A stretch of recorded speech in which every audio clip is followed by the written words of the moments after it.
Boa noite, irmãos. Que a graça e a paz do nosso Senhor Jesus Cristo esteja com todos vocês, amém?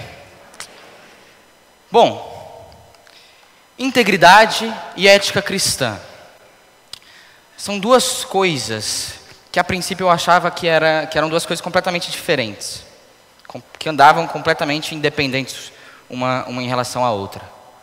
Mas elas estão muito mais interligadas do que se imagina. É impossível ser íntegro sem viver de acordo com a ética cristã, no caso. É impossível, completamente impossível. Por que é impossível? Vamos entender agora. Primeiramente, vamos entender um pouco mais, compreender esses dois termos. O que é integridade e o que é a ética cristã. Integridade é estado ou característica daquilo que está inteiro.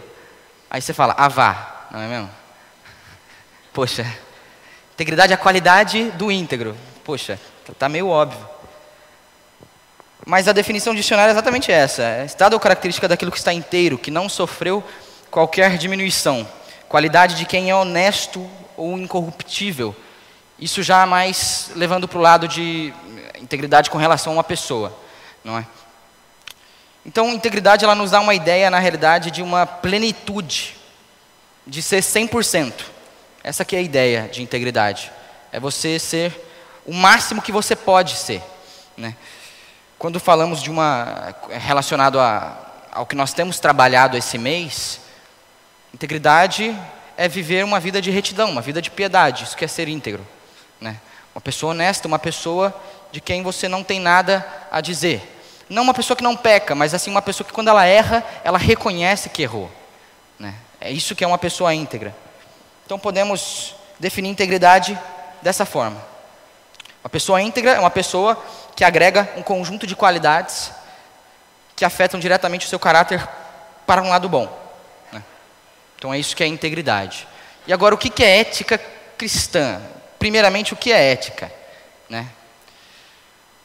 Ética é um estudo iniciado pela filosofia, que na filosofia estuda essas questões morais, definindo elas como corretas ou não. Então a ética ela vem de lá. Essa palavra ética vem do grego ethos, na realidade, que significa literalmente caráter moral. E ela é usada muito para descrever um conjunto de hábitos fundamentais de um povo específico. A ética ela é muito usada na filosofia porque, se você pensar o que ela é, a ética ela vai considerar aquilo que é moralmente certo ou errado. Então é coisa que a filosofia gosta de explicar, né? A filosofia ela gosta de trabalhar em cima disso. Porque aí você pensa assim, mas o que para essa pessoa é moralmente correto? E por que para essa pessoa tais coisas são moralmente corretas e para essa aqui não, ela não tem esses mesmos valores? E a filosofia gosta de estudar isso. Gosta de se aprofundar nessa área.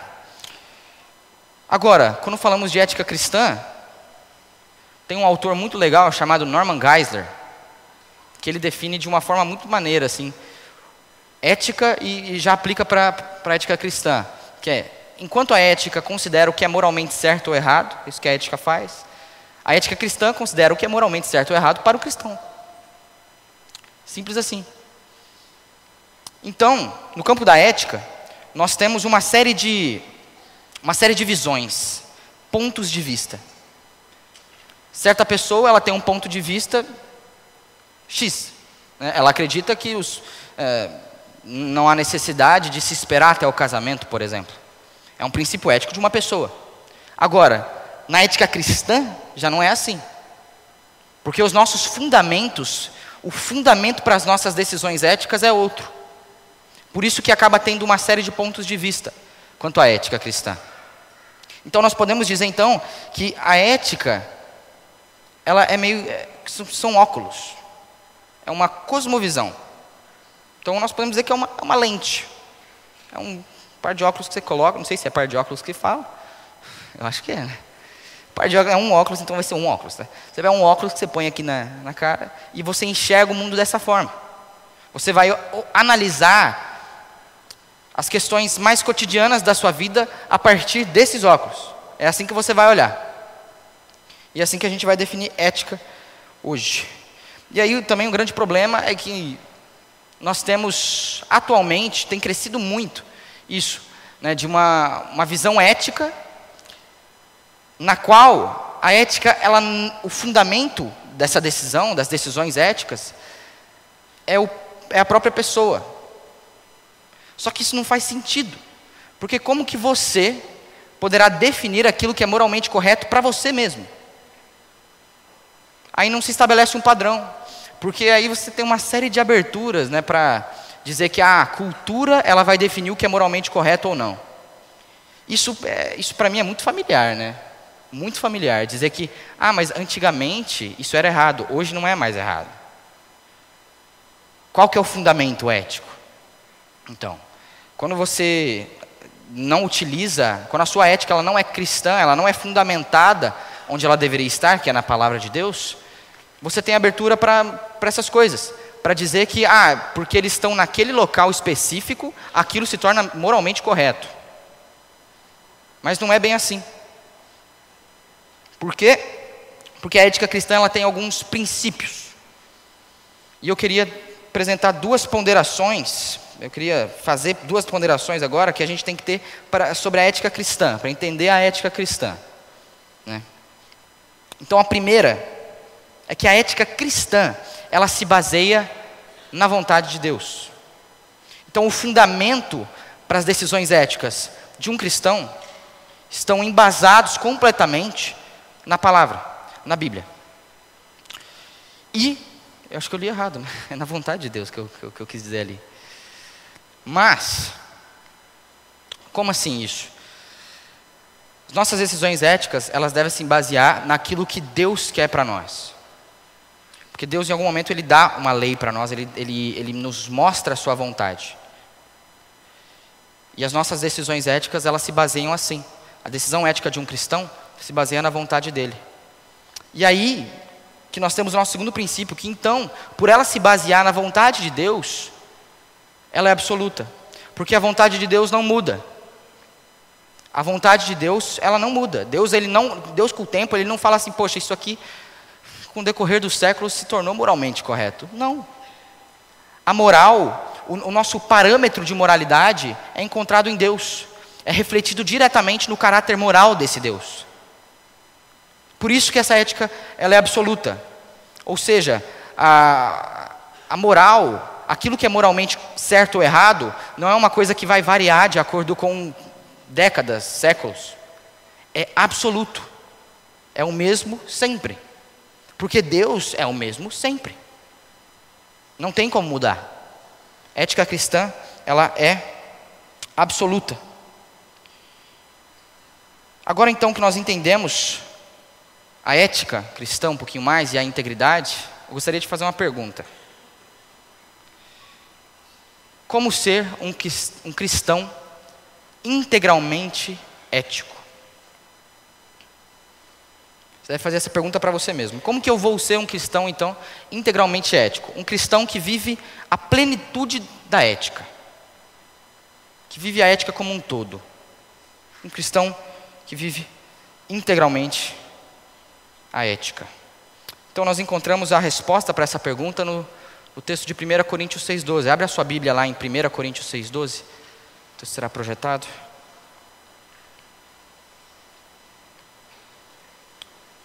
Abra sua Bíblia para você ir conferindo enquanto for passando o tempo aqui.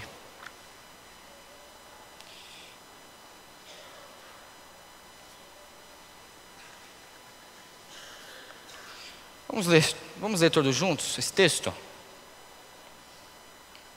Vamos lá. Todas as coisas me são permitidas.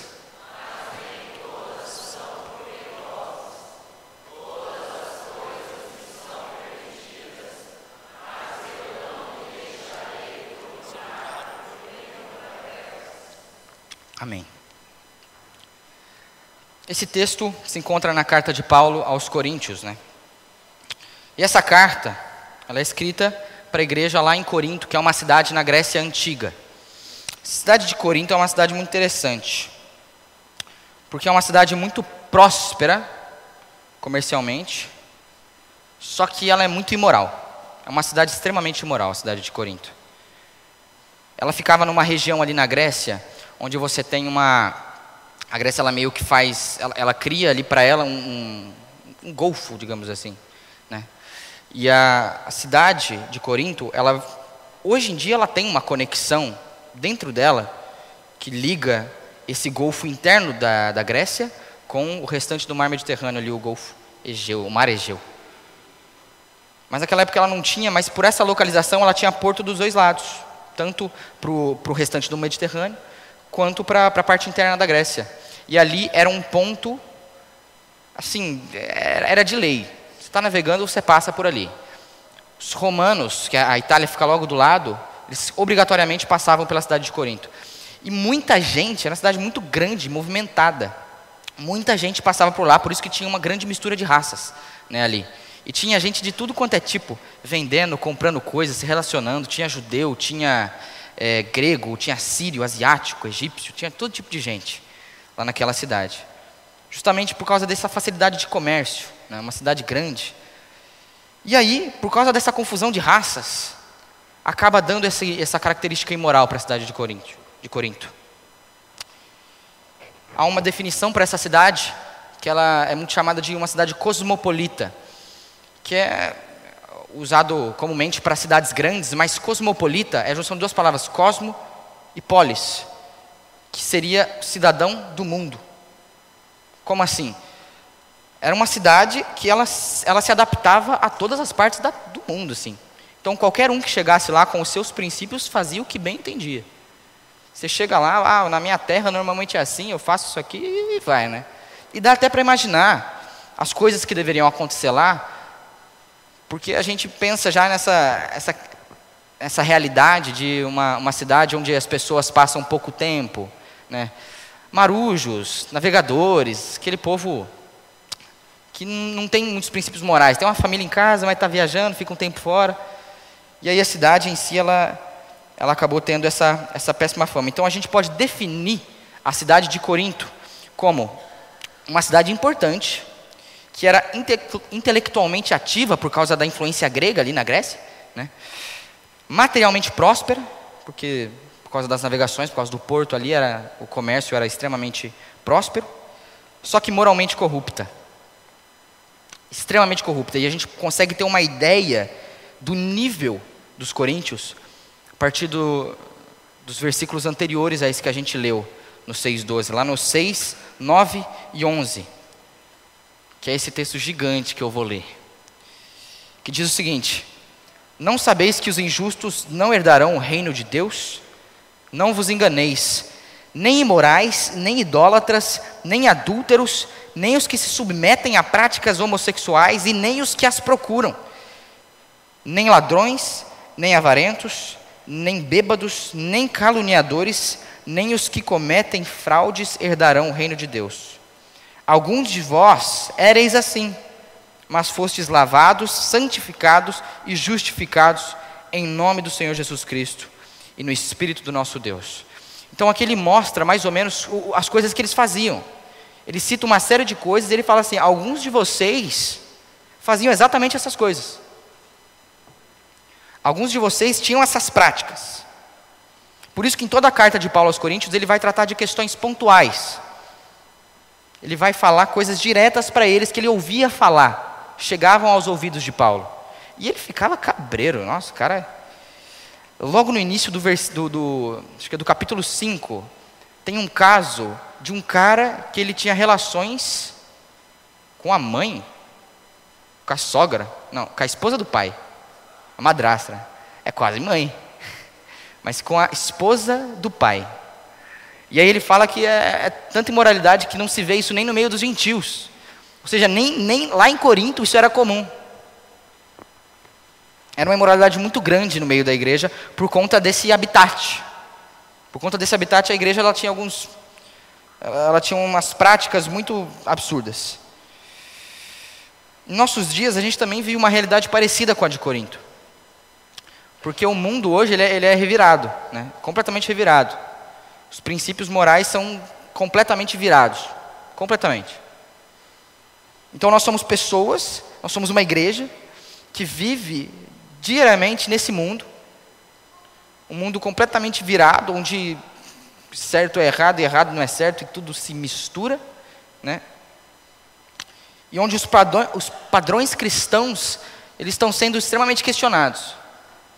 Extremamente questionados. A ética cristã, ela tem sido atacada. As pessoas, elas estão não entendendo mais e questionando demais. Mas por que você faz isso? Mas por que disso? Por que daquilo? Por que você lê tanta Bíblia? Por que você acredita no que esse livro está falando? E tem se surgido um novo padrão de ética, né? Uma ética que ela é regida pela própria sociedade. E que a sociedade, ela diz o que é bom para ela mesma. E ela fala que eu quero fazer isso porque isso é bom para mim agora. E faz. É uma realidade muito parecida com a de Corinto. Muito parecida. A igreja dos dias atuais tem vivido uma realidade extremamente absurda e imoral no mundo afora. Então nós precisamos entender essa ética cristã, esses princípios morais, e viver isso. Mas então, como ser, no atual ambiente que nós vivemos, como ser um cristão integralmente ético? Então eu gostaria de apresentar duas coisas para você, que um cristão integralmente ético precisa ter. Então, para ser um cristão integralmente ético, é necessário ter discernimento. Aqui nós vamos analisar essa primeira parte do versículo. Ela diz o seguinte: todas as coisas me são permitidas, mas nem todas são proveitosas. Então, quando Paulo ele fala que todas as coisas são permitidas, ele não quer dizer que o cristão ele pode fazer o que ele quiser. Ele não quer dizer isso. Até porque isso iria de encontro com uma série de princípios da Bíblia, uma série de ordenanças de Deus, né? Vai contra a ética cristã totalmente. Mas ele está falando aqui da liberdade cristã que nós temos. Essa liberdade cristã, ela é simples e puramente o fato de nós não termos uma série de restrições. Restrições essas pelas quais, mediante elas, que nós seríamos salvos, entende? Então nós não temos uma série de abstenções que nós temos que fazer e que a salvação virá por meio dessas abstenções. A nossa salvação, ela é simplesmente pela graça. Não há nada que eu e você possamos fazer para merecer mais a salvação, para merecer mais isso. E é essa liberdade que Paulo está falando. Não existem restrições indispensáveis para a salvação do cristão. Paulo em nenhum momento está falando daquelas coisas que são explicitamente proibidas na Bíblia. Ele fala só de coisas que na Bíblia nós não temos uma clareza muito grande. Nós não temos uma proibição direta quanto àquilo. E provavelmente ele fala isso aos coríntios, porque muito provavelmente antes ele havia pregado lá, né? Não, isso é certeza, né? Muito provavelmente. Mas o que ele pregou, que é provável, que muito provavelmente ele pregou sobre a graça, que é o que Paulo prega muitas vezes, né? Principalmente quando ele prega para judeu, ele prega sobre a graça para tira a lei e põe em graça. Então, pregando sobre a graça, os coríntios ficaram meio tipo, então eu posso tudo. E o ambiente em que eles viviam, né, a cidade de Corinto, iria cooperar completamente para uma vida imoral, para uma vida que fosse invadida por princípios imorais da cidade de Corinto. Portanto, vamos definir aquilo que me é permitido. O que Paulo está falando aqui? Aquilo que me é permitido exclui quaisquer práticas que estão explicitamente proibidas. E ele está falando somente daquelas que não estão proibidas na Bíblia. Somente daquelas práticas que nós não temos um texto bíblico falando claramente que é proibido, que não pode. Por exemplo, nós temos uma série de exemplos. Nós temos bebida. A Bíblia não fala muito sobre isso, fala sobre se embebedar. Mas não fala assim, eu posso tomar uma cervejinha de fim de semana? Não fala isso. Não fala sobre drogas. Não fala sobre... Fala sobre muita coisa sobre moralidade sexual, mas não fala diretamente sobre pornografia. Sobre essa prostituição virtual. Não fala sobre internet, sobre redes sociais. Não fala sobre festas, tatuagem.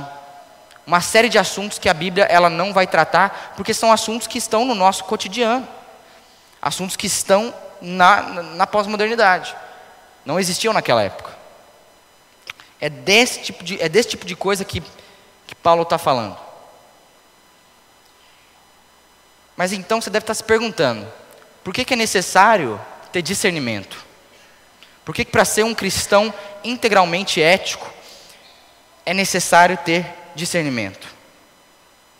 Porque nós precisamos avaliar essas coisas permitidas. Por isso que precisamos de discernimento.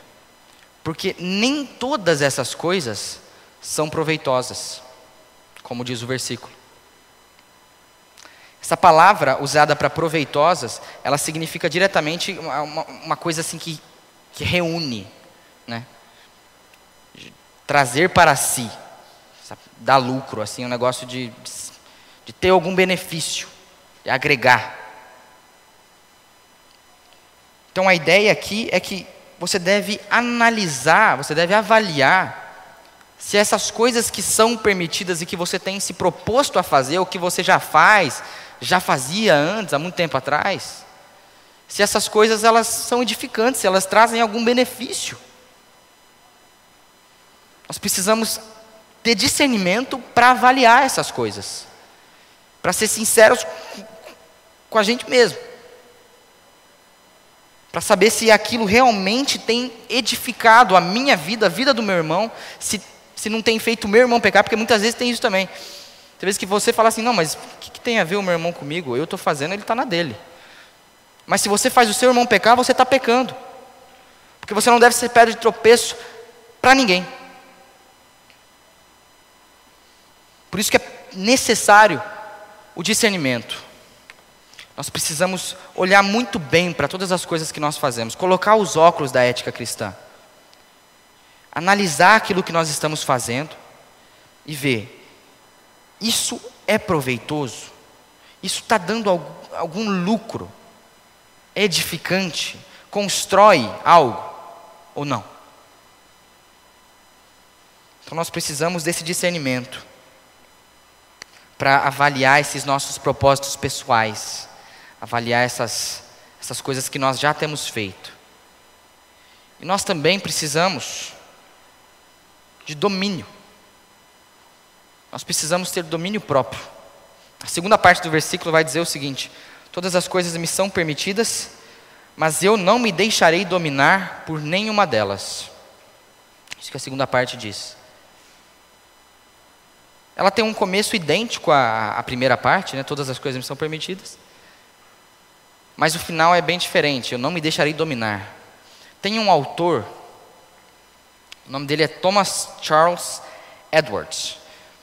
Ele é lá de 1884, se não me engano, que ele publicou um livro chamado Comentário de 1 Coríntios, um livro só em inglês, mas que ele diz o seguinte, ele sintetiza essa frase de uma forma muito legal, que é: todas as coisas estão em meu poder, mas eu não serei apoderado por coisa nenhuma. Ou seja, eu não posso deixar que aquelas coisas que eu posso fazer governem completamente a minha vida, ditem exatamente aquilo que eu vou fazer. Nós não podemos nos entregar completamente, estar tão adentro desse mundo, dessa imoralidade que nós temos no nosso ambiente. Nós não podemos deixar com que isso invada completamente as nossas práticas, nos tornando prisioneiros dessas práticas. Isso parece muito vício, né? Parece muito aquela questão de você estar viciado em bebida, em drogas, alguma coisa assim. Mas tem uma coisinha hoje que faz exatamente isso, que aprisiona as pessoas. E é uma coisinha que é um pouco menor que essa coisona aqui. Porque essa aqui é uma coisona, né? Mas tem o celular, tem gente que fica sem, mas meu Deus, parece que vai morrer. Porque ficou 3 horas. Não, 3 horas já é demais. A pessoa já foi para a UTI. Acho que meia hora. Meia hora a pessoa está doente. Porque está sem o celular. Porque está sem a vida alheia na mão, né? Isso é um vício. Isso é uma coisa que que está ao seu alcance, que te é permitido, mas que você tem deixado dominar por ela. E tem uma série de outras coisas no nosso dia a dia que nós temos contato diariamente e que tem dominado a nossa vida, que tem tomado conta. E o problema é que você perde as rédeas da sua vida. Você perde completamente o controle. E ninguém mais sabe quem que manda aí. Você precisa ter domínio próprio para você tomar o controle da sua vida. E então você tem que se obrigar a entender que o único que pode te dominar, o único que vai te dominar e que é o seu Senhor é Deus, é o Senhor Jesus Cristo. Ele é o único que exerce poder sobre nós e que deve exercer esse poder. Ele é o único que deve nos dominar. Nós somos servos dele. E é somente a ele que nós devemos servir, que nós devemos estar presos a. A partir do momento em que você tem uma outra coisa te dominando, você tira Deus do lugar que ele deveria estar na sua vida. E isso não te faz um cristão integralmente ético. Isso te faz um pagão, uma pessoa que não vive integralmente uma vida ética, uma vida cristã, uma vida que agrada a Deus. Então, para ser um cristão integralmente ético, é necessário ter discernimento para avaliar as coisas que nós fazemos e identificar se essas coisas, elas têm de fato edificado, têm agregado, têm somado de alguma forma, tanto no serviço cristão, tanto para a sua vida espiritual. E nós então temos que ter domínio. Se você já tem alguma coisa que você faz demais, que você está completamente preso, uma coisa que te era permitida no começo, mas que agora se tornou um senhor na sua vida, e que te aprisiona completamente, que você é escravo dessa prática, algumas coisas têm que ser revistas. Por isso que é necessário o discernimento para avaliar, e o domínio, para que você possa controlar esse negócio, tomar as rédeas da sua vida. Amém? Vamos orar então, abaixe sua cabeça. Senhor nosso Deus, nosso Pai, muito obrigado a Deus por mais um dia que o Senhor nos deu. Pai, eu te agradeço a Deus pela tua palavra, te agradeço, Pai, porque o Senhor, pela tua misericordiosa graça, Pai, pensou em nós desde o início, ó Deus, e tem um plano para todos nós, ó Pai. Nós te agradecemos, ó Deus, porque o Senhor deixou a tua palavra, Pai, para nos ensinar o que é viver uma vida integralmente ética, Pai. Peço que o Senhor nos ajude, ó Deus, o Senhor nos dê discernimento, Pai, para avaliar as coisas que nós temos feito, para avaliar se aquilo que nós estamos fazendo de fato é da tua vontade, Pai, de fato agrega, soma, uma coisa proveitosa, Pai. E que o Senhor também nos dê o domínio, ó Deus. Ajude-nos, ó Pai, a controlar os desejos carnais, ó Pai, a controlar aquilo que a carne mais quer, ó Deus. Nos dê o domínio próprio que só o Senhor pode dar, ó Pai, só mediante o teu Espírito, ó Deus, que nós teremos esse domínio, ó Deus. Peço que o Senhor esteja nos ajudando, Pai, que o Senhor esteja nos dando essa autoavaliação, nos ajudando a fazer essa autoavaliação da nossa vida, Deus. E é isso que nós te pedimos, ó Pai, em nome do teu Filho Jesus. Amém.